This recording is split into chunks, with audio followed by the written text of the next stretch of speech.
Welcome to Dementia Matters, a podcast created by the Wisconsin Alzheimer's Disease Research Center.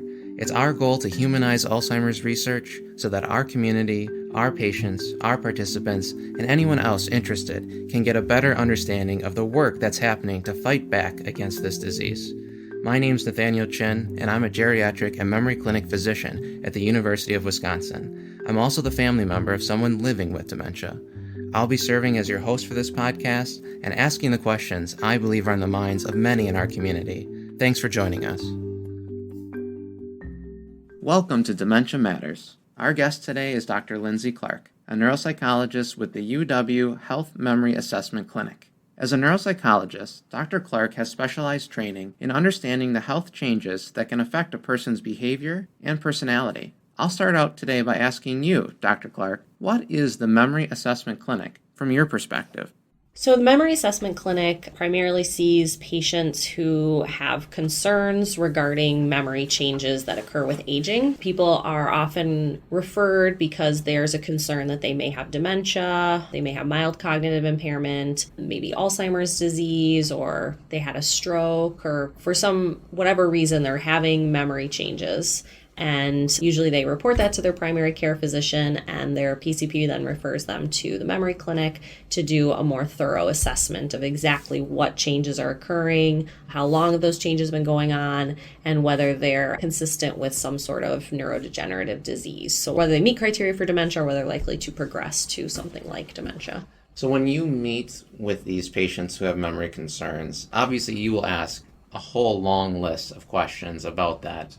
But for the rest of us who aren't a neuropsychologist, do you have some key questions that we should ask? Yeah, I think it's important to understand kind of the onset of the symptoms. Did they come on suddenly? Did they come on more gradually? Was there something going on in their life that happened when these symptoms started to occur? Were they grieving the loss of a loved one? Were they having depression? Did they just recover from surgery? Was something else going on in their life at the time those symptoms started? So getting more information about the onset of the symptoms as well as sort of the course of the symptoms. Have they been pretty stable? Do they feel like they're progressively worsening? Were the symptoms present and then they actually improved over time? So maybe the person had some sort of head injury, had cognitive symptoms, but now once they get to our clinic, they've actually started to resolve. So those things are really important questions in terms of the course and the onset in order to try to differentiate between what might be causing the symptoms and what the prognosis might look like over time. Is there a particular memory complaint that is more concerning or less concerning when it comes to looking at a true deficit? That's a really good question. I think some complaints, I can immediately think of some that are less concerning. So when people report, for example, walking into a room, not remembering why they did that, but then being able to remember it a few minutes later or sort of retracing their steps and being able to figure it out, that's usually not a significant concern. That's a pretty common complaint that happens with normal aging. More concerning is when people are reporting difficulties doing things that they've never really had trouble with before. So, for example, if someone is pretty used to managing the household finances, but are, noticing that for whatever reason they are writing out the checks incorrectly, or they missed a payment and they got a late fee and that's never happened before. Or, maybe they're driving and they suddenly don't know where they are, or they've become lost and they know this route relatively well. Those are things that become a little bit more concerning. I'm going to put you on the spot because I know this is kind of a gray zone, but I hear so many older people say, I'm having a hard time finding the words that I used to find. Is that a harbinger of dementia, or is that something that we experience as we get older?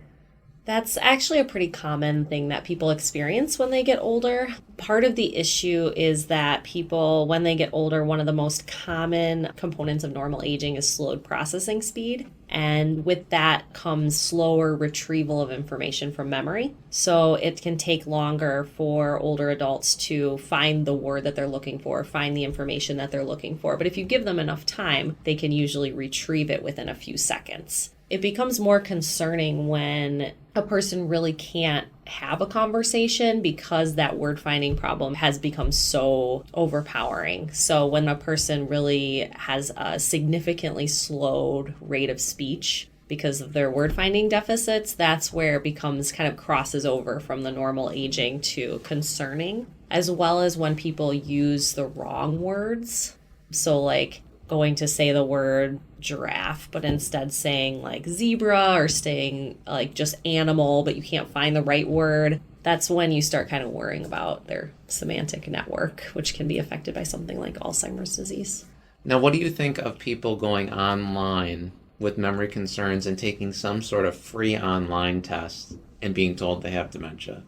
I don't think that's a good strategy. I don't think that's very comprehensive. There's a number of reasons why people can perform poorly on a cognitive screener or on like a online test.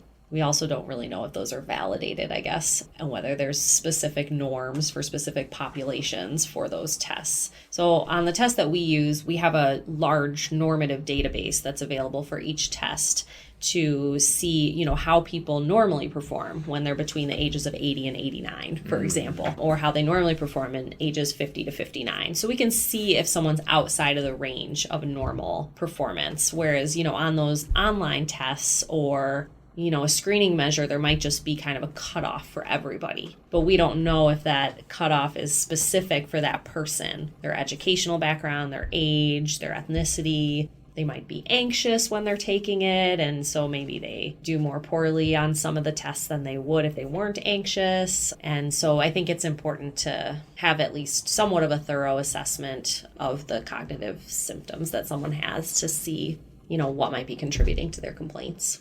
And that makes sense that the tests you use have lots of data and science to back them, whereas others, especially the free ones, but the ones online, may not. But then the screeners, because you use the word screener a few times, can a screener tell me if a person has Alzheimer's disease? It really can't. No, a screener can be helpful in trying to see if someone has cognitive complaints, how severe those kind of cognitive complaints are in general. It can help to detect dementia, for example. They're not very sensitive to mild cognitive complaints, like mild cognitive impairment. So people with MCI might perform perfectly on those tests, for example.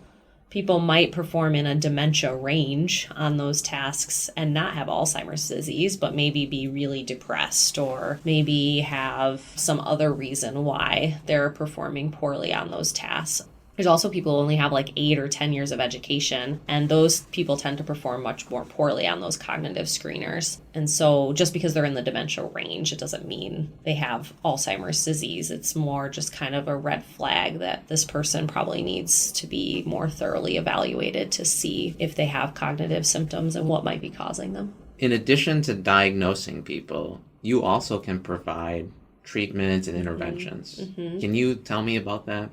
Yeah, so as a clinical psychologist, I'm trained both in assessment, neuropsych assessment specifically, but also in interventions like cognitive behavioral therapy for things like depression, anxiety, insomnia, those kinds of things. For people with memory complaints specifically, I'm also working in a couple of clinics looking to provide more intervention services for people with dementia.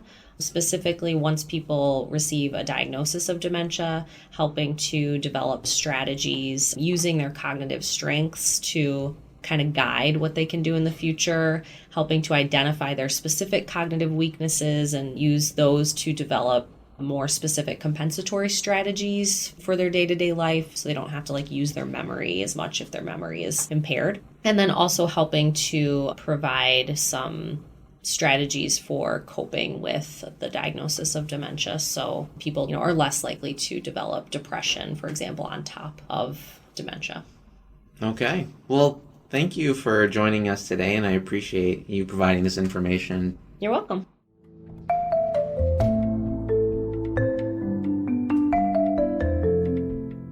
Dementia Matters is brought to you by the Wisconsin Alzheimer's Disease Research Center. The Wisconsin Alzheimer's Disease Research Center combines academic, clinical, and research expertise from the University of Wisconsin School of Medicine and Public Health and the Geriatric Research, Education, and Clinical Center of the William S. Middleton Memorial Veterans Hospital in Madison, Wisconsin. It receives funding from private, university, state, and national sources, including a grant from the National Institutes of Health for Alzheimer's Disease Centers. This episode was produced by Rebecca Wazaleski and recorded and edited by Alex Worley. Our musical jingle is Cases to Rest by Blue Dot Sessions. Check out our website at adrc.wisc.edu. You can also follow us on Twitter and Facebook. If you have any questions or comments, email us at dementiamatters@medicine.wisc.edu. Thanks for listening.